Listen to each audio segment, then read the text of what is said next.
Bonsoir. Ce soir, c'est Mamé qui raconte l'histoire de Turlututu et l'oie d'or. Il était une fois un jeune fermier qui s'appelait Turlututu. Il était très gentil, mais très pauvre. Un jour qu'il s'en alla au bois, sa mère ne lui prépara point une belle omelette, mais elle cuisit dans la cendre une galette toute sèche. Et il prit une cruche de bière aigre. À peine le jeune homme était-il arrivé qu'un vieux apparut. Il lui demanda la charité.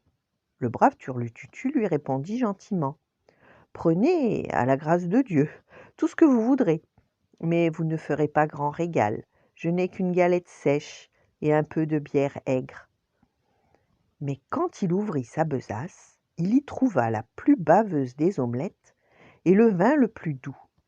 Le petit vieux lui dit : « Ton bon cœur mérite récompense. Coupe cet arbre mort.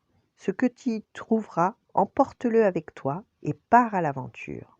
Tu verras que le bonheur t'attend. » Le jeune homme fit ce que le vieux lui disait, et dans les feuillages de l'arbre, il trouva une oie dont les plumes étaient d'or fin. Cette oie avait la propriété de retenir tous ceux qui avaient essayé de la voler. Turlututu la prit sous son bras et, suivi de tout un cortège de ceux qui avaient tenté de toucher l'oie d'or, il arriva jusqu'à la capitale. À la fenêtre du palais se tenait une princesse à l'air mélancolique. Le roi avait publié qu'il accorderait la main de sa fille au premier qui pourrait la faire sourire. Quand Turlututu apparut, en tête de son cortège, la princesse se mit à rire très fort.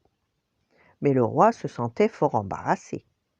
Aussi enjoigna-t-il à Turlututu de lui trouver un homme qui fût capable de boire en une fois tout le vin des caves royales et d'avaler dans le même temps toute une montagne de gâteaux. « Bien, bien, dit Turlututu, qui arracha une plume de l'oie qu'il avait sous le bras. Puis il retourna au bois où il avait rencontré le petit vieillard.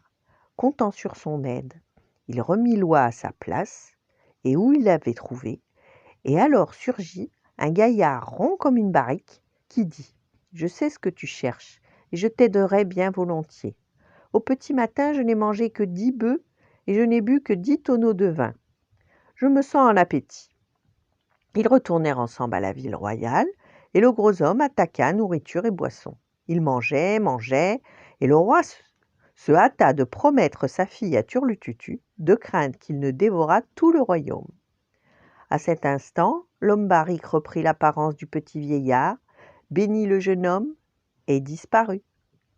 Voilà, bonne nuit, faites de beaux rêves et à demain.